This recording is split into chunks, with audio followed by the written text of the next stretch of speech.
President Barack Obama has broken his silence on the Senate torture report. Here he is on Telemundo. Let's listen to the president. I think in the midst of a national trauma and uncertainty as to whether these attacks were going to repeat themselves, what's clear is that the CIA set up something very fast without a lot of forethought to what the ramifications might be. So, you know, I think it's important for us not to paint a broad brush about all the incredible, dedicated professionals in our intelligence community based on some actions that I think were really contrary to who we are. But I think it is also important for us to face up to the fact that when countries are threatened, oftentimes they act rashly in ways that, in retrospect, were wrong. And we need to acknowledge that in part to build in place systems so that if, heaven forbid, we find ourselves under the kinds of direct threats that you know, have occurred in the past, that we recognize the dangers ahead of time and do better. Now, of course, there was a full interview on Telemundo. Boy, he is steaming over that torture He's report. Pissed. Yeah. Well, he didn't know about it up until then. I'm gonna give him an F for that. That was an absolutely horrible response. It tried to please everyone, maybe. I don't even think it tried to do that, but it pleased nobody. Yeah, I find it totally morally reprehensible, but let's not look into anyone that did it. And you got to bear in mind it was totally justified because they attacked us. Yeah, you know, 9/11 happened in the past. Let's get beyond it. Let's look towards the future and do nothing about it. Yeah. Right? I mean, it's just so ridiculous. And he's a smart guy. Like the idea that we were attacked and then they put these things into effect and maybe they were hasty. Like we'd never heard of waterboarding, as if the Chinese military wasn't doing it the entire last century, as if in our US Army guides we didn't say these things are torture, we will not do them because we know that they're ineffective because they don't generate any actionable intelligence and they just lead to people lying to get you to stop drowning them. We knew that decades and decades ago. The CIA was well aware of that. The idea that, oh man, you know, they were a bit too like fervent in their response. That's bullshit. He doesn't believe that. There's no reason any American should believe it. But does torture work? No, of course it doesn't work. This is the question that's being asked over and over as if there's a debate. I love how they call it the torture debate. I was watching Chris Matthews on MSNBC, you know, the liberal network. He had half his show was, does torture work? And it's like, I don't know, does rape work? Does chemical weapons, do they work? They work fantastic. Do we use them? No. I want to address that for a second. But there's two lines of thought for people who are pro-torture. One is, those fuckers deserve this, so who cares? Yes. Right? That's one line of thought. The other line of thought is, hey, it saves lives. Yes. So if you want to be a little pussy, yes, and you can't pull the trigger and do a man anything like torture people, then step aside, we'll do it. We'll keep you safe, you little bitch. Those are their two lines of thought, right? And they're both complete and utter fallacies. Okay, first of all, well, really fast. If he said that, I think a lot of Americans would like that message because that looks strong. Yeah. So let's address the first one. Those guys deserved it. Okay. First of all, you have to suppose you got the right guys, okay? Which we know they did not. Right. In many cases. And at least 25% of the cases here, according to the own report, they didn't. But it's more than 25%. We know that because they also have people. They're like, wait, we didn't know we even had them. So the CIA themselves didn't know who they had and how many people they had. So already you're going down the wrong path, okay? And what does that mean that they deserved it? They deserved it? Like those guys particularly, they orchestrated 9/11? Or were they in a general vicinity? Like people of that national origin, people of that religion, people of that race? Yeah, who deserves it? Yeah, how about the Saudi family that financed Wahhabism, that led to Osama bin Laden? How about them? Do they deserve it? Who deserves it? Okay, and who's gonna make that call? Or do we deserve it because we funded the Mujahideen throughout the 80s in their war against the Soviet Union? And who decides who deserves this torture? The CIA agents who are there, or the two psychiatrists who came up with this whole program? We'll get to that in a second.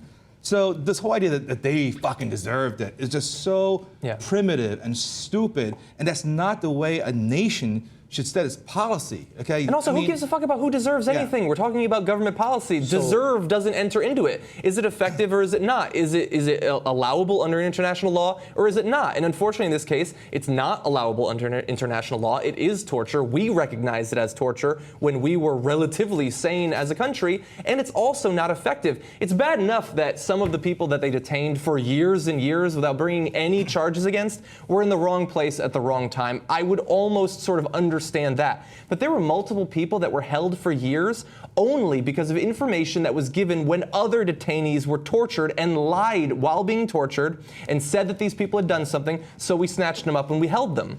And yet they still want to continue it. Yeah. Now, there are many, wait, really fast, there are many CIA officers who are cited and interviewed in the Senate report who say that they continually questioned whether or not it was generating anything useful for the CIA. CIA didn't care about that. And since they still cannot point to any attack that has been thwarted because of information that was generated while torturing someone who was taken in by the CIA because of information that was generated from torture, I cannot come up with a reason aside from sheer perverse thrill that the CIA wants to continue conducting this. Yeah, so the second portion of my two-pronged defense of torture, the second was that torture works, but it doesn't. It doesn't, okay? I mean, there's absolutely no showing that it does. Let's back up to the first question. Okay? Why is torture wrong, morally?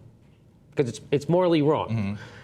But people are like, well, is it morally wrong? Like, I felt people, it's like, well, I don't know, is rape morally wrong? But we actually did that, right? We're like, we have to attack those monsters, so let's rape them and break their limbs and then put them in stress positions and let's put them in coffins. Let's threaten to rape their mothers. Let's shove things up their ass because they're monsters, and then we'll let some of them die. Yeah. And oh, by the way, some of them did nothing wrong. We got the wrong guys. Whoops, wait, who are you again? Why are you here?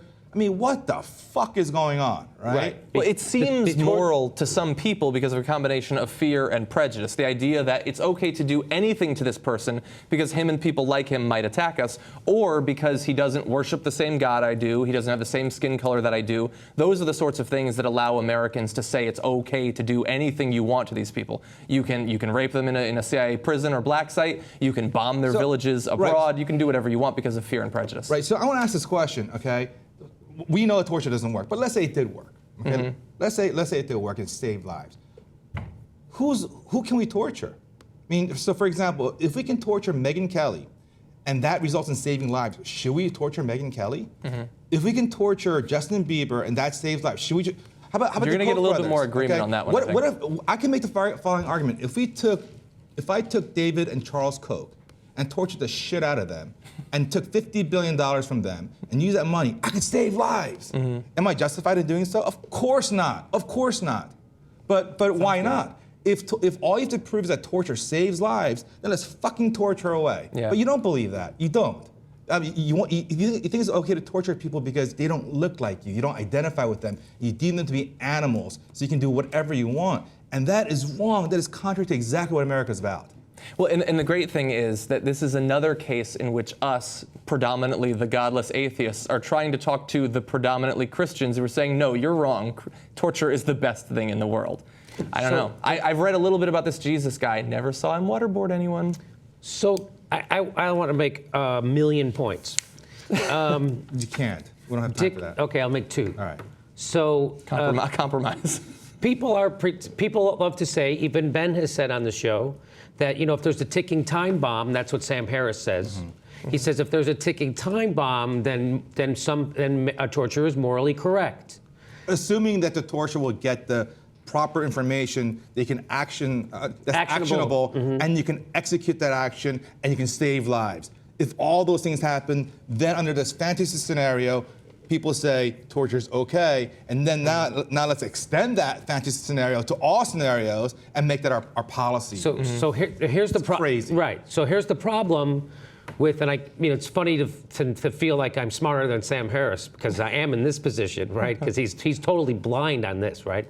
So if you say during ticking time bomb, which a lot of people say ticking time bomb, then the reason why it's even wrong then is because then every government and every brutal regime will say there's a ticking time bomb. Yeah. And every situation will be a ticking time bomb. That's why it's wrong in every situation. You don't think they... First of all, this is a 6,000-page document that just showed how the government lied over and over and over and over. Of course they're going to lie. Yeah. Of course they're going to want to torture. And by the way, it's Barack Obama's duty to prosecute. He doesn't have a choice. If he doesn't do it, he's falling down on the job. He's derelict in his duty. You're not supposed to have a choice whether you prosecute war criminals or not. That's not supposed. You're not even allowed to pardon them. Even that's why people want he should pardon them, so it's on the record. You're not allowed to pardon war criminals. Yeah. So I like your example of the dictators. I mean, the idea that if Putin had the same exact policy, would you trust him with it? If the Ayatollah had the exact same policy, would you trust them with them? If the only distinction between us doing it and Putin doing it is that we're awesome and we're America, you should probably require a bit more of yourself. So I tweeted this out. I said, what if you just took out in the torture report, change the name Abdul to Allen, and change all the Mohammeds to Mitchell? Wouldn't we be fucking outraged? yes, Yes, we probably. still We only would be, tortured right? brown people. We didn't torture white guys named Chuck.